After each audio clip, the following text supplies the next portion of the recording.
देखिए वीडियो। चलो देखो कौन सी एक्सरसाइज 3.2 है ना।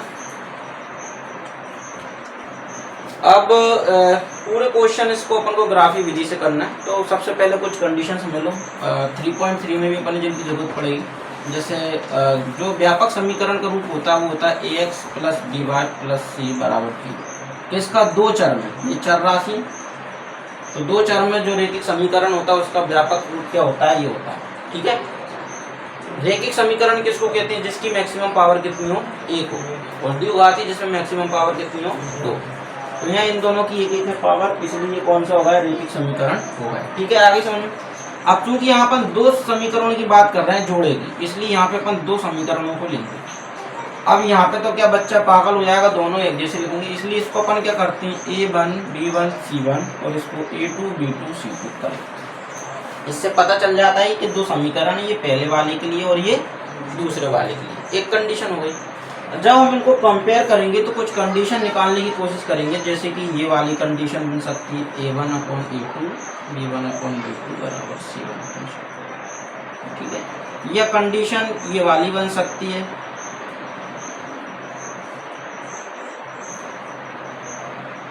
यह कंडीशन बन जाएगी आपकी तीनों बराबर वाली। ठीक है, जब अपन 3.2 करेंगे तब इसको और अच्छे से एक्सप्लेन कर लेंगे।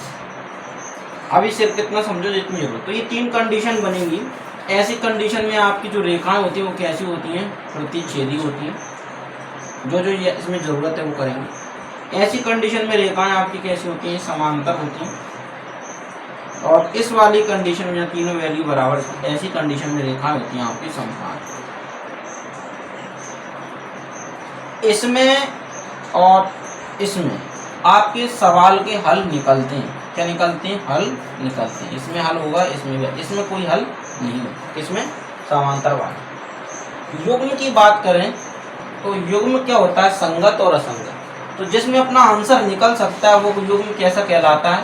संगत। और जिसमें आंसर नहीं निकल सकता वो क्या कहलाता है? असंगत। आगे बात समझो, ये कौन सा होगा? संगत। तो अपन को यहाँ जरूरत किस किस चीज को पड़ेगी? हमको जरूरत पड़ेगी इसकी और इसकी। ये आदित्य हल वाले की हमको जरूरत 5 में पड़ेगी। 3.5 में जब अपन बज्र गुणन विधि करेंगे ना, वहाँ 3.3 तो प्रतिस्थापन है। थोड़ी सी दिक्कत है। तो यही चीज को हम उधर भी दोहराएंगे। और अभी हमको सिर्फ ग्राफी विधि से करना, तो सिर्फ इतने की जरूरत है कि हम ये चेक करेंगे कौन सी कंडीशन लग रही है। अगर क्वेश्चन में प्रतिच्छेदी समांतर संपाती से रिलेटेड है तो हम इसको लेंगे। अगर क्वेश्चन आपका संगत असंगत से रिलेटेड है तो इसको लेंगे। ग्राफ को कैसे सॉल्व करना है तो वो आप जब अभी एग्जाम में अपन क्वेश्चन सॉल्व करेंगे ना एग्जाम्पल के तौर पे, तो वो तुम्हारा क्लियर हो जाएगा। पहला क्वेश्चन लेते हैं। ज़्यादा लेट नहीं करते क्योंकि वीडियो लंबी हो जाती है। चलो देखो, पहला है कक्षा 10 के 10 विद्यार्थियों ने एक गणित की पहली प्रतियोगिता में भाग लिया और लड़कियों की संख्या लड़कों की संख्या से 4 अधिक है। तो लड़कों की संख्या अपन मान लेते हैं। पहला क्वेश्चन, माना कि लड़कों की संख्या x तथा लड़कियों की संख्या y है। ये अपन ने क्या कर लिया? मान लिया। ठीक है ना। और कंडीशन क्या दे रहा है कि जो लड़कियों की संख्या है प्रश्नानुसार, ठीक है, लड़कों की संख्या, दोनों की संख्या की बात करें तो दोनों की संख्या कितनी है? 10। और लड़कियों की संख्या करें तो y बराबर, ये टोटल कितनी है? ये है लड़कों की संख्या से 4 ज्यादा। 4 ज्यादा है 6 ज्यादा? 4। ये समीकरण आपके दो बन गए, समीकरण 1 और समीकरण 2। ठीक है ना। इनकी हमको जरूरत अभी पढ़ने वाली है। अब हमको क्या करना है कि ग्राफी विधि से इसको हल करना और आंसर अपन को निकालना। देखो, अब प्रतिस्थापन विलोपन से करें तो नॉर्मली है, अपन को ग्राफी विधि से करना तो उसको अपन सॉल्व करने की कोशिश करेंगे। तो कैसे करेंगे? तो ग्राफी विधि के लिए हम सबसे पहले लेंगे समीकरण 1 से। समीकरण 1 के लिए हमने x + y = 10। हमको क्या करना? y की वैल्यू बना लेना 10 - x बन गया। अब इससे हम टेबल क्रिएट कर लेंगे। यहाँ x का मान, यहाँ y। x का मान कुछ रख देते हैं, मानो 4 रख दिया, तो y का मान कितना आ जाएगा? x का मान हम मानो 5 रख दें, तो y का कितना आ जाएगा? 5। इसके बाद आप इसके नीचे लिखना, फिर लेंगे समीकरण 2 से, ठीक है। तो ये आ जाएगा y बराबर x प्लस 4। तो ये तो बना बनाया समीकरण, इसमें भी टेबल बनाई देती है। ये x और ये x का कोई मान रख दो, क्या रख देते हैं? 2 रख देते हैं, तो y का मान कितना आ रहा है? और x का मान अगर अपन 6 रख देते हैं तो y का मान कितना जाए? 6 जाएंगे, 10 तक मत जाए, कम ही अपन कोशिश करते हैं। x का मान x का मान रख दो अपन 4 रख दें, वो तो रख ही दिया, 3 रख देते हैं, 7 आ जाएगा। क्योंकि ग्राफ बड़ा बनाने से कोई फर्क नहीं पड़ना, लाइन को इंटरसेक्ट करना है। चलो ये अपने पास दोनों टेबल निकल गए। आप 6 भी रख सकते थे, 8 भी रख सकते थे, संख्या बड़ी हो जाएगी, 10, 11, 12, 13 पहुंच जाएगी, ग्राफ लंबा खींचना पड़ेगा। हम सोच रहे हैं कि 6-7 तक ही काम चल जाए ग्राफ में, तो ग्राफी निरूपण अपन करेंगे। देखो माइनस में तो कोई वैल्यू है ही नहीं, तो माइनस वाली लाइनों को बढ़ाना नहीं, इतने छोड़ देंगे। इधर से ये हो जाएगा आपका x, ये हो जाएगा x डैश, ये y और ये y, ये पॉइंट 0, ठीक है। चलो कितने x में मैक्सिमम वैल्यू कितनी है? तो यहाँ अपन बात करें 5 है, तो ये हमने लिया 1, 2, 3, 4, 5, और आप जितना चाहो उतना ले सकते हो, मैक्सिमम 5 लेना मिनिमम।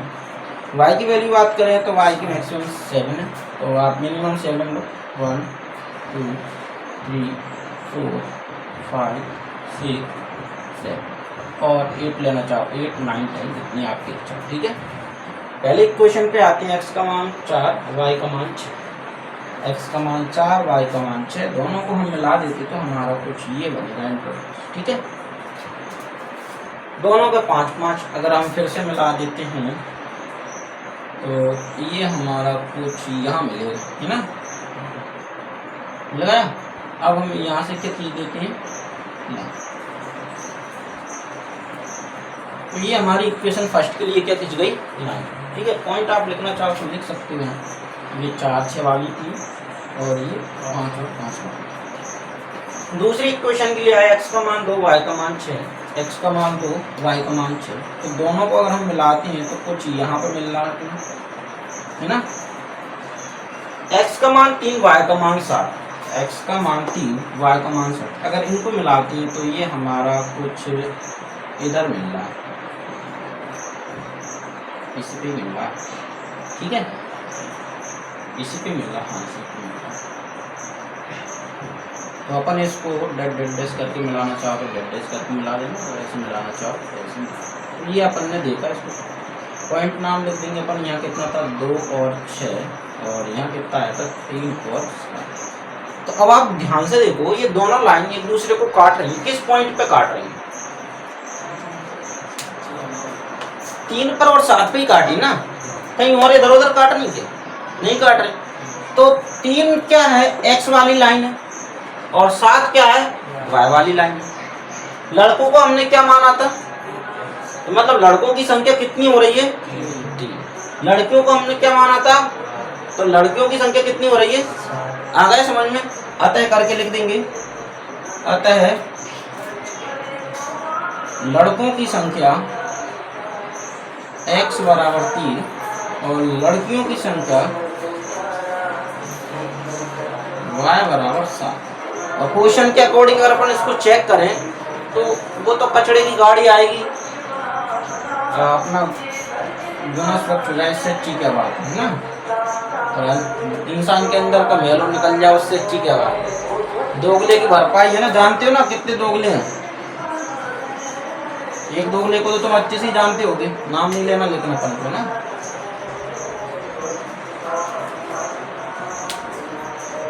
अपन को गिराने में जिसका हाथ है। चलो देखो कंडीशंस को देखे प्रश्नानुसार, तो क्या बोला था कि लड़कियों की संख्या लड़कों से 4 ज्यादा है, तो यहाँ लड़के कितने निकल रहे थे, तो लड़की कितनी निकली, 4 ज्यादा हो रही है। नहीं मतलब अपना सवाल एकदम सही है, यही का ऐसा आप जल्दी फटाफट नोट कर लो। ये आपका पहला क्वेश्चन हो गया, और दूसरा वाला फिर एक्सप्लेन कर देता हूँ, आप घर से करना। इक्वेशन बनवा के छुड़वाता जा रहा हूँ मैं ना, और इसमें इक्वेशन बनवा के छुड़वा देता हूँ। इसके बाद अगला जो क्वेश्चन उसका एक बता दूंगा इसे। दूसरा क्वेश्चन है 5 पेंसिल 7 कलमों का मूल्य 50 है। तो पेंसिल और कलम की बात चल रही, तो एक पेंसिल एक कलम का मूल्य मानेंगे। एक पेंसिल माना एक पेंसिल और एक कलम का मूल्य क्रमशः x तथा एक ही लाइन में भी लिख सकते हो, अलग अलग लिख सकते हो। प्रश्नानुसार लेते हैं अपन। तो 5 पेंसिल और 7 कलम का जो मूल्य आ रहा है वो 50 रुपये। Question first. 7 पेंसिल और 5 कलम का जो मूल्य आ रहा है वो क्वेश्चन सेकंड। देखो दो इक्वेशन मैंने बना दी। पहली इक्वेशन लोगे उसी से एक टेबल क्रिएट कर लोगे जैसे इससे पहले किया।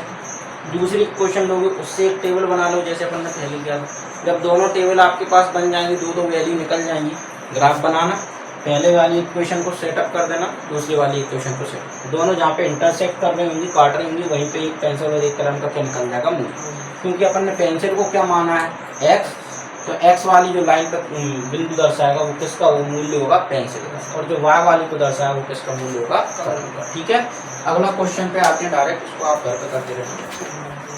अनुपातों a1/a2, b1/b2 और c1/c2 की तुलना करके ज्ञात कीजिए कि निम्न समीकरण युग्म द्वारा निरूपित रेखाएं प्रतिच्छेदी, समांतर और संपाती। बहुत इजी क्वेश्चन है, कुछ ज़्यादा खास नहीं करना। एक ही कराऊंगा मैं, क्योंकि बाकी सब सेम ही है। तो क्या करना है, देखो पहला क्वेश्चन जैसे इसमें लिखा हुआ है, सेकंड का first, 5x minus 4y plus के 8 is equal to 0 and 7x plus के 6y माइनस के 9 इज इक्वल टू 0। ये होगा अपने। ठीक है, तो सबसे पहला समीकरण ये 1 और ये समीकरण 2 लिखेंगे। समीकरण 1 व 2 की तुलना ठीक है किससे करेंगे, व्यापक समीकरण a1x plus b1y plus c1 बराबर 0 तथा a2x plus b2y plus c2 बराबर 0 से क्या करेंगे, करने पर। तो ये हमने तुलना कर दी, और तुलना करी तो हमने क्या देखा कि हमारे पास a1 की वैल्यू क्या निकली 5, b1 की -4 और c1 की 8, a2 की 7, b2 की 6 और c2 की -9। ये वैल्यू अपने पास आ चुकी। अपन चेक करेंगे कि कंडीशन क्या बनती है। तो अपन देखते हैं a1/a2 5/7 बन रहा है, b1/b2 बन रहा है -4/6, काट दें तो अपन 2 दूनी 4, 2 3 मतलब -2/3, तो भी इक्वल नहीं आ रहा। और इसका क्या बनता है c1/c2 का 8/-1। क्या तीनों कहीं इक्वल आ रहे हैं, नहीं आ रहा है ना। तो हमने क्या देखा, चूंकि a1/a2 बराबर आ रहा है कि b1/b2 नहीं आ रहा, बराबर नहीं है b1/b2। जब पहला और दूसरा बराबर नहीं निकलता तो तीसरे को देखना भी नहीं। तो ऐसी कंडीशन किस में लगती है बेटा, जब रेखाएं कैसी होती हैं, बताओ बताओ जल्दी बताओ। अरे ये कटरा कैसी होगी, अतः स्पष्ट है कि दिए गए समीकरण युग्म की रेखाएं कैसी होंगी, प्रतिच्छेदी होंगी। ठीक है ना, अतः दिए गए समीकरणों से बनने वाली जो रेखाएं होंगी वो कैसी होंगी, प्रतिच्छेदी होंगी। देखो 3 कंडीशन ही तो बताई थी।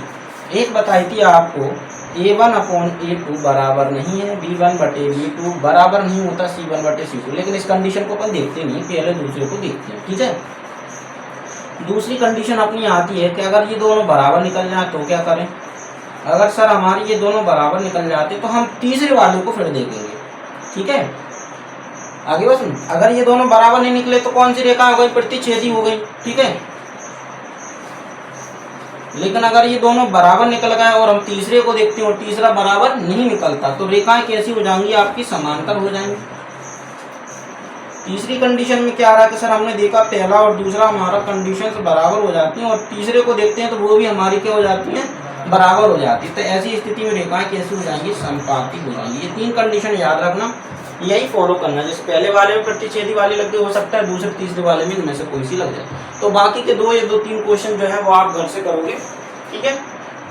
नोट कर लो जल्दी से फटाफट।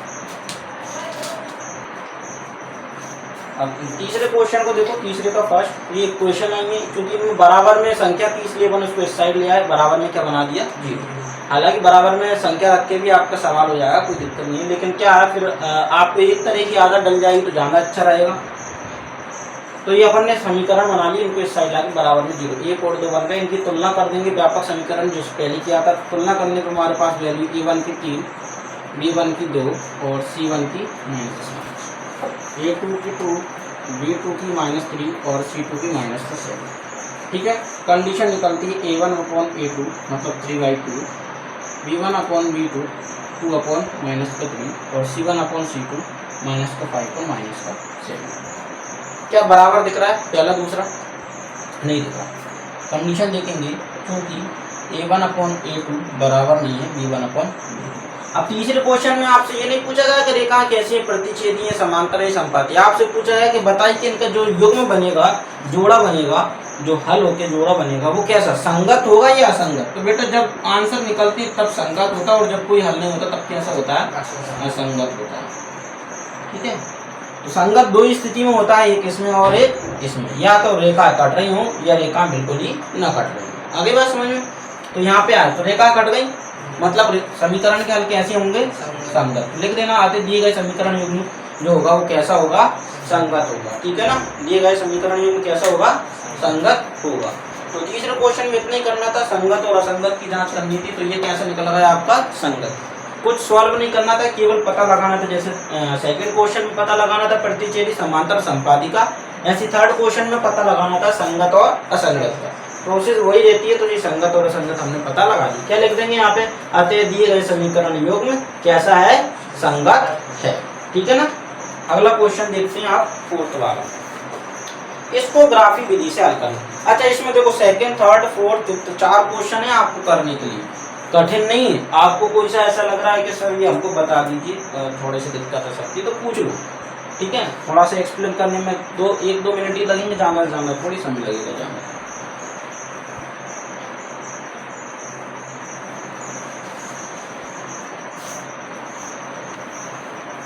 अब क्वेश्चन नंबर 4 देखो, चलो नहीं है डाउट तो कोई अच्छी बात। 4 है, निम्नलिखित समीकरणों के युग्मों में से कौन से युग्म संगत हैं, असंगत हैं। मतलब वही प्रोसेस जो अभी की थी, और अगर संगत हैं तो ग्राफी विधि से हल कीजिए। पहला क्वेश्चन अपन ले लेते हैं ना, पहला, दूसरा, तीसरा, आपको जो भी अच्छा लगे। कौन सा कर ले बताओ, पहले ही कर ले, पहले ही कर लेते हैं। 4th का फर्स्ट, क्योंकि मैं एक ही कराऊंगा, कोई है अभी याद रखना। ठीक है, क्या दिया हुआ है, x + y = 5, 2x + 2y = 10। संपात की रेखा निकल रही है, सरल है। चलो देखो, समीकरण ठीक है, या इनको इस साइड किया, बराबर में क्या कर दूँ, 0 कर दूँ। ठीक है, और आदत पड़ जाएगी, अच्छा ये बराबर में यह करके अपन इसको ऐसा कर दें, -5 बराबर 0, 2x + 2y -10 बराबर। क्वेश्चन फर्स्ट इक्वेशन तुलना कर दी। बताओ यहाँ क्या क्या वैल्यू निकलेंगी। A1 की वैल्यू, B1 की, C1 की, A2 की, B2 की और C2 की निकल गई ना, अच्छा जी माइनस में है। देखते हैं छोटी करके, A1/A2 1/2, B1/B2 1/2 और C1/C2 -5/-10 कट के क्या बचेगा, 1/, है ना। तो चूंकि A1/A2 बराबर B1/B2 बराबर C1/C2, तीनों बराबर आए, संगत होंगे या असंगत? संगत होंगे। असंगत क्यों होंगे? संगत होंगे। तुम असंगत संगत ऐसे हो। अच्छा ये अच्छा है, जैसे हम छोड़ते थे ना सत्य और असत्य, सर पूछते थे सत्य तो उनको असत्य सुनाई देता था अगर असत्य का होता था, ठीक है, और अगर सत्य होता था हाँ सर सत्य बोला है, तो सत्य और असत्य एक जैसे लगता था, सत्य सत्य, तो आपका साउंड वैसे ही निकल जाता है। अच्छा संगत असंगत बात एक जैसी दिख रही है बेवकूफ बनाने के लिए टीचर लोग, तो ये निकल गए। अब अगर ये बराबर निकल गए तो दिए गए समीकरण योग में कैसा होगा? संगत होगा। और क्वेश्चन में क्या कहा था उसने? अगर संगत है तो ग्राफी विधि से हल कीजिए। चलो अब ग्राफी विधि से हल करने के लिए अपन क्या करेंगे? अब समीकरण एक से, तो समीकरण एक लिया हमने x plus y minus 5 equal to 0, y की वैल्यू बनाएंगे तो y बराबर 5 माइनस का x बनाएगा, ये बन जाएगा। टेबल बना लेते हैं इससे एक अपन, x का मान और y का मान। x का मान कितना रख देते हैं भाई? 0 रख देते हैं। y का मान कितना जाएगा? 5। x का मान अगर मैं 5 रख दूँ तो y का मान कितना जाएगा? 0। ठीक है, दूसरा देखते हैं समीकरण 2 से क्या था? 2x प्लस 2y माइनस के 10 बराबर में, इसको भी अपन अगर सॉल्व करें तो 2y इज इक्वल टू, ये वहाँ चला जाएगा तो 10 माइनस के 2x और y is equal to 10 minus 2xy, ये बन जाएगा। इसमें भी अगर अपन टेबल बनाते हैं एक x का मान, तो x का मान रख देते हैं जैसे 2 रख दें तो 2 दूनी 4 और 10 में से 4 गए तो कितने बचे?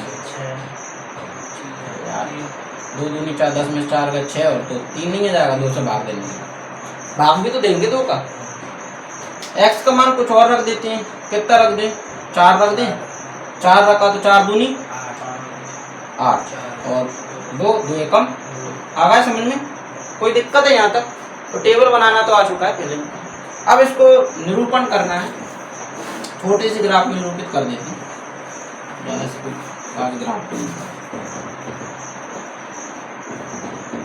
ये आपका y, ये y डैश, ये x डैश और ये क्या हो गया? 0। ठीक है, x की मैक्सिमम वैल्यू 5 पे पहुंच रही है और y की मैक्सिमम वैल्यू 3 पे पहुंच रही है। यहाँ दर्शा देते हैं 1 2 3 4 5 6, काफी। यहाँ पे 1 2 3 4, वैसे तो 3 तक की 5 तक वैल्यू क्या दिक्कत है ना। पहले वाले इक्वेशन x का मान 0 y का मान 5, x का मान 0 y का मान 5, ये वाली है। ठीक है, लिख देंगे 0 और अगला x का मान 5 y का मान 0, x का मान 5 y का मान 0, ये आ रहा है 5 और मिला देते हैं इसको। ठीक है, बन गई। एक पहला समीकरण निरूपित हो गया कि नहीं? दूसरे को देखते हैं, x का मान 2 y का मान 3, x का मान 2 y का मान 3, दोनों को मिलाएंगे कहाँ जाएगा? इसमें। ठीक है, x का मान 4 y का मान 1, x का मान 4 y का मान 1, दोनों को मिलाकर कहाँ जाएगा? इसमें। तो दोनों एक ही लाइन पे आ रहे हैं, वो वाले पॉइंट और ये वाले पॉइंट एक ही लाइन पे क्यों आ रहे हैं? क्यों? क्योंकि ये कैसे हैं? समपाती। अपन ने कंडीशन पढ़ी ना, जब तीनों बराबर होते हैं तो कैसी कंडीशन होती है? समपाती। और समपाती का मतलब ही होता है एक के ऊपर दूसरी का होना, जो कि दिखती। तो यहाँ पे क्या है? इसी लाइन के ऊपर दूसरी लाइन है, तो ये कैसी लाइन कहलाएंगी? समपाती। तो ये सवाल हो गया। इसके बाकी के 4 क्वेश्चन है, सेम प्रोसेस है, इसी तरीके से करना, कुछ स्पेशल नहीं, ज़्यादा कठिन नहीं है। नहीं आया तो फिर मुझसे पूछ लेना, ठीक है ना। और नोट डाउन करना चाहो तो नोट कर लो, और अपना अगला क्वेश्चन देखते हैं। फिर बच्चा कोचिंग जो है ना, एक टाइम ऐसा आ जाए पहले कोचिंग लगवाई कह रहा सर तुम तो उसी प्रोफेशन में होकर उसी की बुराई कर रहे हो। बुराई नहीं यार, मार्केट में झूठा मारी बहुत चल रही है। देखो एक आयताकार भाग जिसकी लंबाई चौड़ाई से 4 मीटर अधिक हो, ठीक है, तो चौड़ाई मान लेती है क्योंकि लंबाई अधिक है। क्वेश्चन नंबर 4 तक है, 5 तक।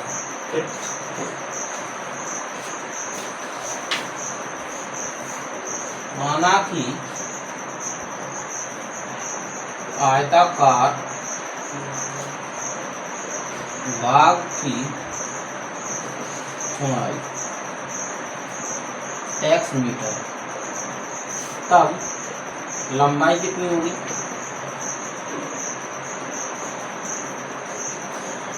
चौड़ाई से 4 अधिक, मतलब x प्लस 4 मीटर। ठीक है, क्या और क्या कहा रहा है कि इनका जो अर्ध परिमाप है वो 36 मीटर, इनका अर्ध परिमाप कितना है, 36 मीटर। तो अर्ध परिमाप अगर अपन निकालें तो अर्ध परिमाप का सूत्र क्या होता है, आयत का अर्ध परिमाप,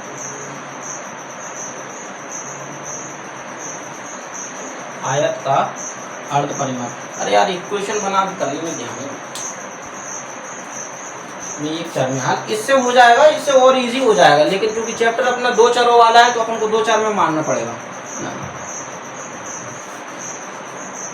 ये अलग समस्या होती है। बात की चौड़ाई ये हो गई, और लंबाई क्या मान लिया,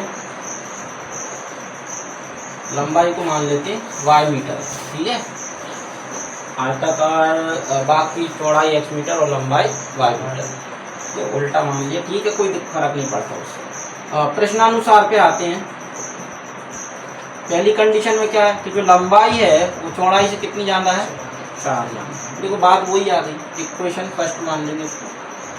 और सेकंड में क्या कह रहा है कि इसका अर्ध परिमाप, आयत का अर्ध परिमाप। तो अर्ध परिमाप, देखो परिमाप का फॉर्मूला तो 2 गुणित लंबाई प्लस चौड़ाई। अब अर्ध करना है तो आधा करेंगे तो क्या बचेगा, लंबाई प्लस, यही बचेगा। लंबाई कितनी है x, चौड़ाई कितनी है,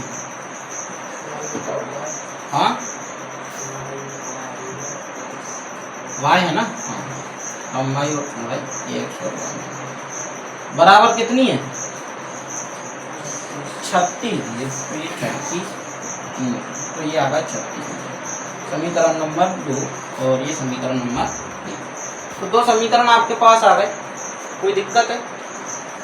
समीकरण 1 लोगे आप, समीकरण 1 से y बराबर x प्लस 4 टेबल बना लेंगे, बन जाएगी कि नहीं। x का मान रख दिया 2, y का मान निकल गया 6, x का मान रख दिया 3, y का मान निकल गया 7, जो भी रखना चाहो आपकी इच्छा रहती है। फिर लेंगे समीकरण 2 से x प्लस y बराबर 36, तो ये हो जाएगा y बराबर 36 माइनस x।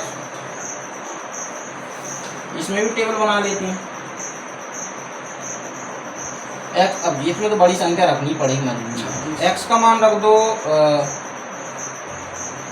16 रख देते हैं, तो y का मान कितना जाएगा 20, ठीक है नहीं।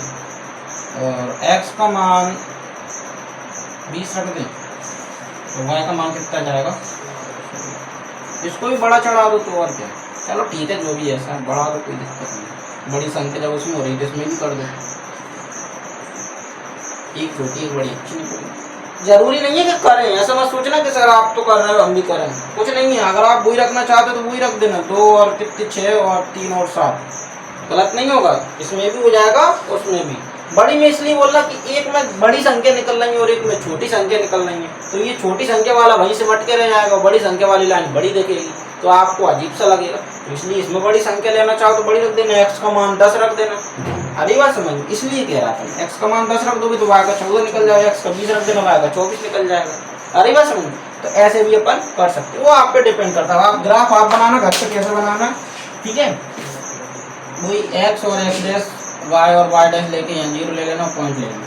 अब चूंकि इसमें संख्या बड़ी बड़ी है तो जो ग्राफ पेपर रहेगा आपका, आप चाहो तो उसमें 2 4 6 करके ले लेना, या 4 8 16 इस तक करके लेना, 4 8 12 16 इस टाइप से ना, या तो 10 के गैप में ले लेना, 10 20 30, या 5 5 के गैप में ले लेना, 5 10 15 20। तो वो तो बॉक्स रहता है, आप गैप में जितने भी लोगे आपको इक्वल लाइन मिलेगी, कोई दिक्कत नहीं आएगी, ठीक है ना, लाइन खींचनी। तो ये होमवर्क आपका घर का होगा। अब अगले लास्ट क्वेश्चन और दे दो, तो सिर्फ एक्सप्लेन करने जाना उनको कुछ खास नहीं है। जैसे 6वां क्वेश्चन गिरफ्त कर रहा हूँ मैं ना,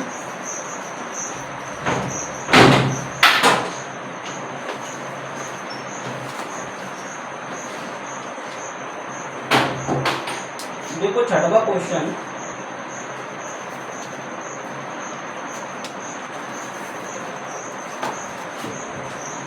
एक रैखिक समीकरण 2x प्लस 3y माइनस 8 बराबर 0 दी गई है। और दो चरों में एक और रेखिक समीकरण लिखिए ताकि आपके पास तीन कंडीशन प्राप्त हो जाए।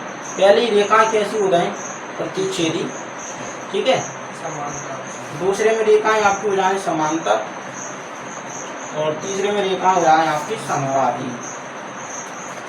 तो एक चीज समझ आ रहा, देखो प्रतिच्छेदी होने के लिए जरूरी है कि हमारी कंडीशन बन जाए ये वाली a1/a2 b1/b2, ये बननी चाहिए बराबर। समांतर होने के लिए हमारी कंडीशन है कि हमारे सर ये दोनों वैल्यू बराबर हो जाएं और तीसरी बराबर। और संपाती की जरूरी है कि सब कुछ कैसी हो बराबर हो। तो जैसे हमारे जो पहला है, तो अगर हम इसको देखें, हमको पहली और दूसरी वैल्यू को बराबर नहीं करना। तो एक समीकरण तो हमें दिया, तो दूसरा समीकरण ऐसा मानो कि ये दोनों वैल्यू ना निकले। जैसे ये समीकरण एक है, तो दूसरा समीकरण अपन मान लेते हैं 6x प्लस 12y माइनस 36 बराबर। अब अगर आप इनको करोगे तो देखो 1/6 निकलेगा, इसका निकलेगा 3/12। और अपन इसको सॉल्व करेंगे तो 1/6 1/4 के बराबर निकल रहा है, नहीं निकल रहा है, मतलब अपनी ये कंडीशन फॉलो हो रही है। तो अपन कोई भी लिख सकते हो, जरूरी नहीं सर आपने 6x प्लस 12y माइनस 36 लिखा, हम ये लिखें, आप कुछ भी लिख दो। आप लिख दो 15x प्लस 305y प्लस 150 बराबर 0। आ रही बात समझ में? बस कंडीशन किसको फॉलो करना चाहिए? इसको, कि भाई पहली और दूसरी वैल्यू को जब हम बटे में निकालें तो वो दोनों आपस में बराबर ना हो, क्योंकि वो बराबर होंगी तो कंडीशन कौन सी बन जाएगी? समांतर लाइन वाली आ गई। तो पहले वाले में आप कोई सा भी क्वेश्चन लिख देना जो भी आपको अच्छा लगे, ठीक है ना। x के साथ आपकी जो संख्या अच्छी लगे, y के साथ जो संख्या अच्छी लगे, और इधर कोई संख्या अच्छी लगे, बराबर जो भी आपको अच्छा लगे। मैंने ये लिखा, आप ये लिखना चाहो ये लिख दो। बुक में आपके आंसर शीट में कुछ छोड़ दिया, वो लिखना चाहो वो लिख देना। ये डिपेंड करता है आप लोगों के ऊपर ना, ऐसा कोई रूल नहीं है कि सर हमको गाइड में ये दिया है या किताब के आंसर शीट में ये दिया, परीक्षा दिन मिलेंगे उसमें ये दिया, वैसे ही करेंगे, आपकी मर्जी से। क्योंकि क्वेश्चन में लिखा है कि एक समीकरण लिखिए दो चर में, जिससे कंडीशन कैसी निकले? प्रतिच्छेदी वाली निकले। तो हमारे पास ये तो था ही, दूसरा हमने देख लिया ये वाला, ठीक है ना। तो पहले में आप चाहो तो ये समीकरण लिख लेना, और आपकी मर्जी हो तो दूसरा लिख लेना। दूसरा, अब एक ऐसा समीकरण लिखो कि रेखाएं कैसी हो जाए? समांतर। तो समांतर होने के लिए जरूरत है कि पहली और दूसरी वैल्यू आपस में कैसी हो? बराबर हो। तो एक तरीका तो ये है कि सर 2x 3y, क्यों हम ऐसा नहीं लिख सकते 2x और 3y, बस इसको बदलने 15 कर दें, कर सकते हो। ये देखो अपन निकालेंगे 1/1 और ये भी 1/1 हो गई बराबर, ये 1/1 बराबर हो जाएंगे। या क्या सर हम ऐसा भी कर सकते हैं कि इसको अगर 4x लिख दें, इसको अगर हम 6y लिख दें और इसको 15 दें, तो भी देखो। तो ये अपन निकालेंगे तो 2/4 निकलेगा, और ये निकालेंगे तो 3/6 निकलेगा। काटेंगे तो वो 1/2 और ये भी 1/2। मतलब हर स्थिति में आपका a1/a2 बराबर b1/b2 निकल रहा है कि नहीं? निकल रहा है ना, ये वाली कंडीशन। और जब ऐसा निकल रहा है, इसका मतलब रेखाएं कैसी हो जाएंगी?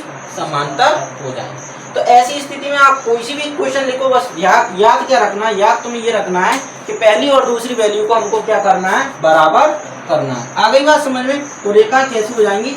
समांतर हो जाएंगी। देखो जिसको नहीं आ रहा ना, वो अपना मुंह 2-4 बार दीवार में ठोक ले, क्योंकि रट्टा मार के पढ़ोगे तो जिंदगी ठंड हो जाएगी, ठीक है। पहले में आप कोई भी क्वेश्चन तो आपको मन करे, जैसे कि 4x प्लस 18y माइनस 200 बराबर 0, मैं इनसे बता रहा हूँ। आप और कुछ और भी दूसरे के लिए ऐसी रखना है ताकि पहली और दूसरी वैल्यू बराबर हो। तो इसके लिए अपन लिख देते हैं 6x लिख देते हैं, तो 2 3 6 होगा। तो यहाँ कितना करना पड़ेगा? 9y, क्योंकि यहाँ 2 3 6 हो रहा है तो यहाँ भी 3 बनना चाहिए। 3 3 9 बन गया ना। और यहाँ भले कुछ भी 15 लिख, ठीक है। तो ये दूसरे वाले के लिए हो गया, ठीक है।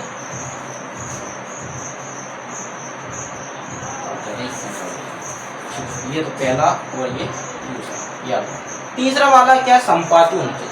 संपाती के लिए बराबर होनी चाहिए। तीनों कंडीशन कैसी हो? बराबर। अब तीनों कंडीशन बराबर के लिए हम क्या कर सकते हैं?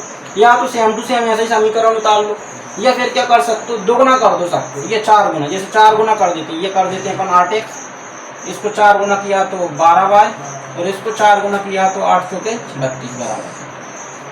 जब आप इसको सॉल्व करेंगे तो A1 बटे A2 मतलब 2 बटे 8 हो रहा है, B1 B2 मतलब 3 बटे 12 हो रहा है, और C1 बटे C2 मतलब माइनस के 8 बटे माइनस का 32। अब देखो इसको सॉल्व किया, 1 बटे 4, 1 बटे 4, 1 बटे, तीनों मान कैसे निकले, बराबर निकले, तो रेखा कैसी हो जाएंगी, आ गई चीज समझ में। पूरी तरह से एक्सरसाइज खत्म हो गई, अब ये आपका खत्म, ठीक है ना। एक और रह गया, समीकरणों का ग्राफ कीजिए, एक्स अक्ष और इन रेखाओं से बने त्रिभुज के शीर्षों के निर्देशांक ज्ञात कीजिए और त्रिभुजाकार पटल को छायांकित कीजिए। क्या कठिन है, वही चीज बार बार पढ़ के आ रहे हैं, फिर वही चीज। ध्यान से सुनो, एक्सप्लेन कर रहा हूँ, घर पे करते रहे। जैसे आपको दो समीकरण दिए, पहला दिया x माइनस वाई प्लस 1 बराबर 0, और दूसरा दिया है 3x प्लस 2y माइनस 12 बराबर। भाई ये समीकरण हम एक लेंगे,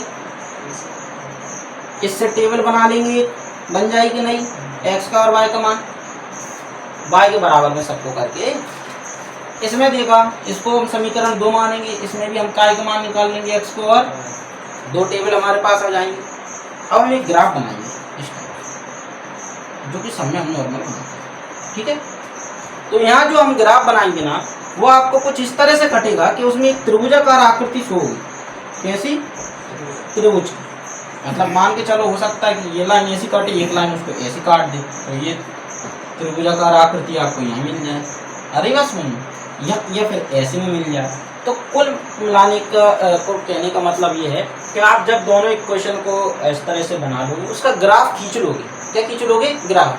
तो ग्राफ खींचने के बाद आपको उसमें क्या त्रिभुज की आकृति नजर आएगी। कैसी आकृति नजर आएगी।